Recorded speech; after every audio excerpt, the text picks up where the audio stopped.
Hello guys, welcome back to my channel. In this video I am going to show you how to use auto clicker on iPhone. For that you can consider these steps. First, go to your settings and open accessibility. In the second step, scroll down, open accessibility shortcut and choose switch control. In the third step, go back and open the switch control setting and go through the sequence switches.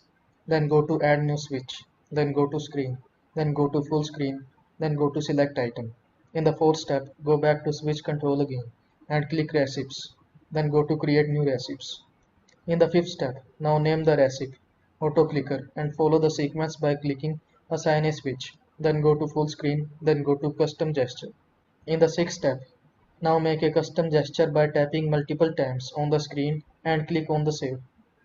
In the seventh step, press back and go to recipes again. Click on the launch recipe section and choose auto clicker. So I hope this video was helpful to you. Don't forget to like this video and subscribe to my channel for more this type of content. Thanks for watching.